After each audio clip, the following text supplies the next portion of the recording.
You know, it's not every day that a new piece of gear or a new piece of tech comes out to really take streaming or video content creation to the next level. And I feel like something came out recently that was sent to me that has been really cool. And over the past month, I've been testing this thing and oh boy, it's great. I'm talking about Obsbot, Obsbot, Obsbot, whatever you want to call it. They didn't just send me one. They didn't just send me two. They sent me 3 of these things. And if you don't know what these are, I'm here to tell you exactly what they are because they're freaking cool.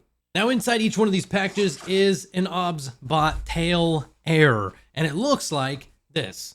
But what is this? Well, this is a camera that not only films in 4K, 30 FPS, and 1080p at 60 FPS, but this thing auto tracks.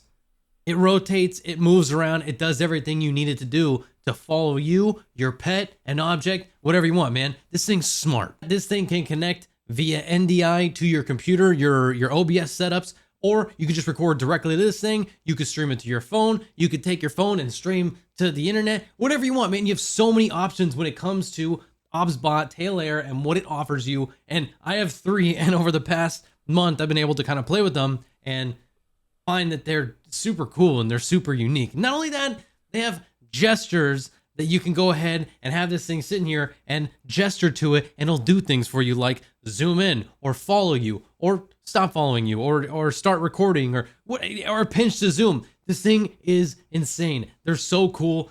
I swear you gotta try these out. Now this little guy right here, this little USB Type-C to USB Type-C and another USB Type-C. One's for data transfer as well as one is for power. So if I went ahead and connected this to my my Obsbot here, my little tail air, I can now connect this to my computer and get the signal. I can also power it from this. They're battery powered. So you can actually sit here and charge them and have these last for, you know, however long, 100 and I think like 50 minutes or something like that. And you can go ahead and just use these, record on these. Like I could take just these, my phone, and I got a full camera setup. These things have built internal microphones. Not only that, they also have a little microphone input jack right there. So if I really want to, I can plug in my own lavalier mic or something like that. Pretty cool just to have this little tiny thing here. Don't worry about the tape. The tape is so I can remember which camera's which. I had to mark all my cameras because, you know, I want to know which one's which that I'm connecting to. Speaking of connecting to them, you can basically use an app. Now the app on your phone is called Obsbot Start, and it's very simple. You literally just load it up, you connect to your Wi-Fi, you search for your cameras, you connect those to your Wi-Fi, and you're in. That's it. Now that you have the app connected to your camera, you can go ahead and move it around using the joystick. You can go ahead and move it around using self-tracking, auto-tracking, or whatever you want. There's so many options to go ahead and get this thing running. Now this thing, as I mentioned, does have tracking. What's cool about the auto tracking, the AI auto tracking, you can really set it to be customized to your needs. Now, some people like to center frame themselves. Some people like to offset themselves on either side of their camera. And you can do that with Obsbot. You can set it predefined locations anywhere on your screen to go ahead and make sure to track you and keep the camera in the box that's tracking you in a certain area of your screen. So if you're worried about, you know, the rule of thirds and whatnot, this thing will track you wherever you choose. Now, what's also awesome about this thing is you can connect it to your OBS, and it's really simple, and you connect it over NDI. Now, I could connect this via micro HDMI to HDMI and put it through a capture card and capture it like a normal camera, but there's another way to do it that's a lot easier and faster. There's actually 3 solutions here. One of these other 3 options besides the HDMI option is to go ahead and take a Type-C to Type-C connector cable and go ahead and connect this right to your PC, and boom, there you go, you'll have a signal. Option number 2 is get yourself a little NDI LAN support cable, which is called a PoE, capable Ethernet input cable. It's Ethernet. You have your Ethernet port right there, as well as the Type-C connection, and that's to get yourself some power. So you connect one side to your Obsbot, and then on the other end, you would take an Ethernet cable and you would plug this right into your router or your modem, whatever you're using there for your internet source. You are basically telling this, hey, go look at my internet and let me send my signal over to the internet. Then all you got to do is download OBS, download NDI, and make sure you just go select it, and then boom, it's ready to go. Use NDI tools if you want a studio monitor, or put it inside of OBS using NDI as a plugin, and just like that, you have this camera inside of OBS. Now, if you want to take it one step faster, you can actually do wireless NDI. Now, you got to pay for a key for this, but once you do, this thing literally wirelessly talks to your little Wi-Fi and connects over that Wi-Fi and sends a signal right to your computer that's also connected to the same internet. Pretty cool. All you got to do is just go ahead and put the little serial code in here. It sends a signal out, and then you go to your OBS and you connect up, and boom, right there, you got yourself a new webcam sitting there waiting for you to go ahead and use. And you also, inside of OBS, get little controls. You also, inside of the OBS Studio Monitor and other places, you get other ways to control it. It's so easy and so great. Now, out of all these options, the LAN cable and Ethernet and HDMI and the wireless NDI, I have to say the wireless NDI made things so easy, and I was actually using this today on set. Now, on set, I actually work at a place in which we film scenes for actors to build their demo reels. Long story short, I wanted a place to bring this to go ahead and test it out in the real world. Now, I brought all three of these cameras. However, I didn't really find the opportune moment to go ahead and set up all three and get them all working at the same time. However, I was able to test out one of these guys most of the day to go ahead and check out just what it could do for me while I was working. Now, before I actually did that, this was all hooked up at my home internet. It was really easy to kind of set up, and once I got past the setup phase, I was a little nervous having to go to a new location with a new Wi-Fi and getting these cameras all connected, you know, get into the groove of where I was now, right? It was very simple. All I had to do is connect this thing to the internet, and then also connect these guys to the internet here. And it was very easy. You know, I had this set up at my Wi-Fi at home, and now it just seems to be automatically working perfectly right here in my hand. So all I had to do is just, I simply selected that new Wi-Fi, and just like that, this thing automatically worked, and I was controlling everything through my phone. Now, while I was also there, I wanted to check how easy it would be just to go ahead and connect up to OBS on a laptop. It was really simple. It already saw this camera over the Wi-Fi. So it was sending this through the Wi-Fi back to Wi-Fi through into my PC, and I was able to see it right then and there. It was very simple. Now, the only hiccup that I really saw that kind of came in was when my friend Katie came in. She was directing on the day, and we were both standing in front of the camera, and the camera kind of freaked out and didn't really know who to look at. So I tried to troubleshoot a little bit, and I tried to have her gesture to make the camera lock onto her, but it wasn't really working perfectly with just gestures. And I think you might have to go into the app and create a box around that person, or double tap them in the app to go ahead and get them selected inside of the system to make it track them only.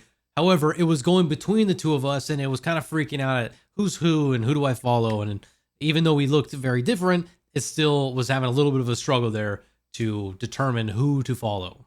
Now, my only other complaint that I had was randomly this thing would be tracking me, and it would all of a sudden just lock onto something else entirely. I'm talking about a wall to a doorway, a little cable mat that we have to protect your cables, as well as people will learn to not like trip over the cables you'll step on. It's a cable cover.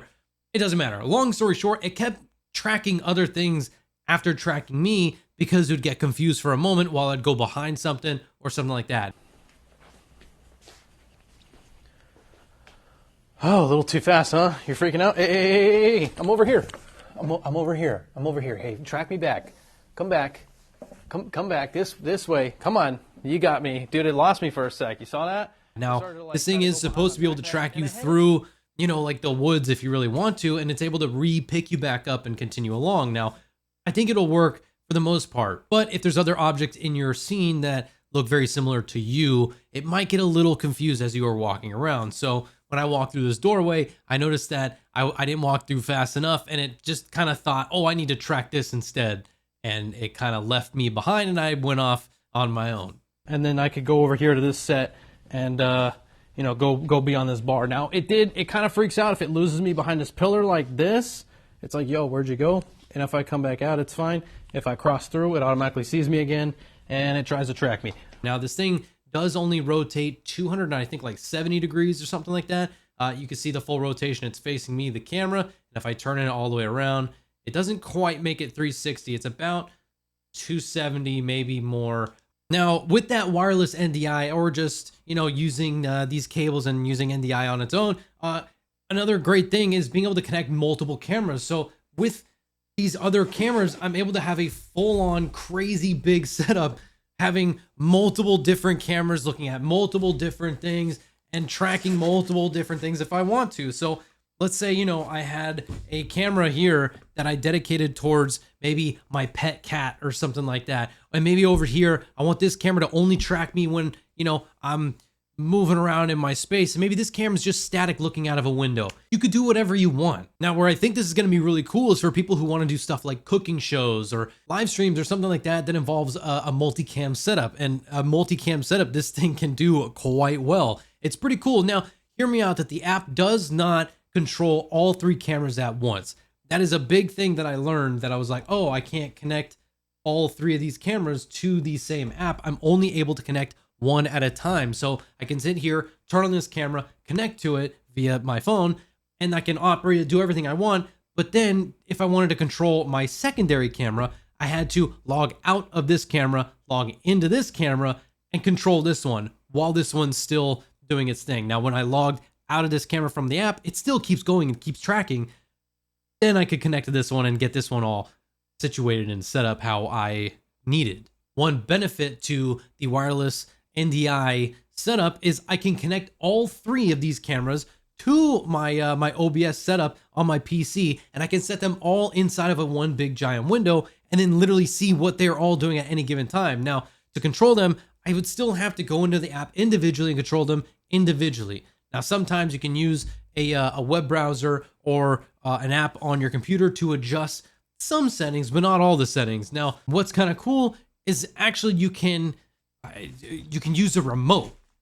This guy right here. Now, this looks like a Switch remote, but it's not a Nintendo Switch remote. No, it does have the same little Joy-Con there. Now, what's cool about this remote is basically I can use this to go ahead and adjust the pan, the tilt, the zoom. I can have this track. I can have it take pictures, check focus. I could turn on and off the camera with this thing. I can switch between each camera. I could do almost everything I could do on the app, but right here in my hand.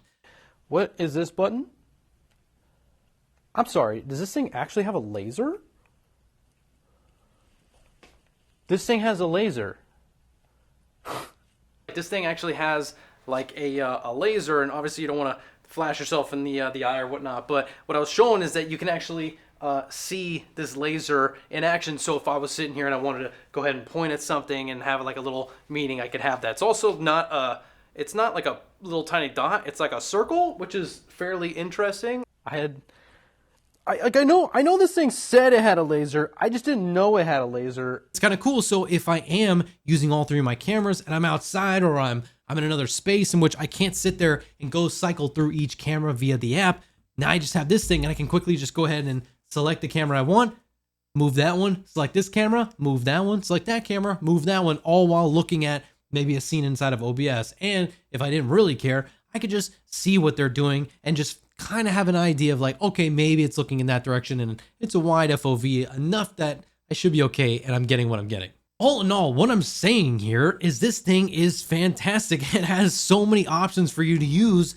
on a professional level as well as a non-professional level. Now, what kind of blew my mind was actually not just that the camera does all that. All this sounds great. But what actually kind of blew my mind was the quality. Now listen, I'm a quality snob, and these things aren't perfect, but man, are they so much better than webcams. Man, are they so much better than my cell phone. My phone out here, like this is pretty good, but like these things looked great in low light and not in low light. These things were performing excellently. So, I mean, it's pretty great. I mean, it does pretty great on the tracking. It's night, but you know, it's pretty dark in here, but it's able to track me regardless. Again, if I set this back to auto or not auto and go down to ISO 100, this is what it looks like, ISO 100. So I can always take this up to, let's see, how high will we go? 6400 ISO seems to be a little intense, and if I compensate with shutter, and kind of see what that might look like here. So again, it's recording audio here, but I'm also recording audio to the FX9. Yeah, so let's go ahead and take this. We'll go back down to 400. Shutter, we'll go to 1/60th. Again, we're shooting 30 FPS here, 4K. Pretty cool. That's it. that's this little night test here, and it's pretty good, man. It's good at tracking, and again, it's pretty dark, so you know, you be the judge on your own. Not really sure how to tell you how dark or not dark it is, so now you know. Even with the low light situations I was in, these things were just performing so well. I cannot wait to use these things on my live streams. I cannot wait to use them outside in other facets. I don't know what I want to do again, but like so many things are just gears are turning in my head on how to take my live streams to the next level. Bro, the gestures are wild, and I say that not strongly enough. So if I do this and then I do this, are you serious? This thing, I feel like I'm touching it's like I'm on my phone literally pinching to zoom to me. Hold on. It's so weird doing something like this and pinching to zoom in real life, and it is zooming in the camera or zooming out. It's so weird. Then you got other things like an L, you do this, and it goes ahead and it auto zooms into you. You do it again, zooms back out. On top of that, if I go ahead and just have my face and my hand like this, it just automatically starts tracking me. I do it again, it stops tracking me. It's crazy. And then if I want to go ahead and start recording, easy little symbol, A-OK, starts recording, A-OK, stop recording, just like that. Gestures are amazing. Now, they're not perfect. They didn't work every time, all right? It took some finagling, some finessing to figure out where I need to hold my hand, but I figured it out, and it's also mentioned in the manual. Just keep it right next to the side of your head, near your head, L, high five, pinch to zoom in and out, and the A-OK to record. It's pretty simple. Now, what's also really cool is the availability of certain features inside of the app itself, and one of them is, I believe it's called AI Director. So one thing that this app actually has is you can set a bunch of different presets in terms of what you want to shoot and what you want to go ahead and select as a camera angle for your audience. Now you can do multiple presets in which you can set something close focus on your face. Then you can go ahead and have a full wide angle camera in your room. Then you can track down to your feet. You can come over here to your computer and you set these pre-check points. And then with the touch of a button or a tap, you can just instantly zip right on over to that angle. So while you're streaming, you can go ahead and just sit here and direct your own live streams. Just go ahead and be like, yep, I'm gonna go to that close up. Yep, I'm gonna go check out that computer. So pretty cool that there's that feature to go ahead and automatically already have the camera in different positions that you're gonna want to go ahead and feature the things that you want to feature. So not only do you have your one cam getting a wide shot, but now you can select multiple different areas within your wide shot for it to come in and select and find the little good spots that you want. So price, what do these guys go for? Well, you're looking at $499. Maybe you can find some deals out there on Amazon or something like that. Go look around. I'll post links down below as well as links that they sent over for me to post for you guys. So go ahead and look down below, check the price there for yourself, see if it's something that would be worth it, and go from there. Now for me, this is a great investment in my book. Even just one of these cameras is going to be super convenient. It's just for the amount of things that you can use this for. Now, if you just wanted to quickly plant this thing down and go live and do your own streams and whatnot, or simply record with this thing, you absolutely can. Obsbot, thank you guys very much, man. The smart remote makes things easy. The little zoom rocker right here makes it nice to zoom in and out. Everything about this product is catered towards simplicity. Now, to go ahead and add one of these things to your OBS, it's as simple as installing OBS, installing NDI and their tools, and then all you gotta do is right-click, add a new source, and that source is gonna be an NDI source. Once your camera's on, it's automatically seen by your internet. You know, as long as you connected it prior to that. Click it, it's gonna be in a drop-down list. It's right there. It's so simple. Then it's up to you to scale it, move it, put it however you want to have your own sick, cool, slick live stream. Obsbot, man, like I've seen these for so long and I just never tried to get one. And when they reached out to me, Obsbot offering what they did here with the 3-camera setup, it's just amazing. I'm really actually looking forward to getting back into streaming and start doing more streams with more cameras and more functionality for my viewers to hang out and use. So now when I'm moving around my space or doing whatever I'm doing here, or my cat is in here and this thing can follow him around, I think it's gonna be really nice. And I'm gonna start to use these things somehow in a fun way that I think will be fun for my viewers. I feel like more people need to figure out and test these because of how fun and useful they are to make something a little bit different. When it comes to streaming or creating content, being different is key.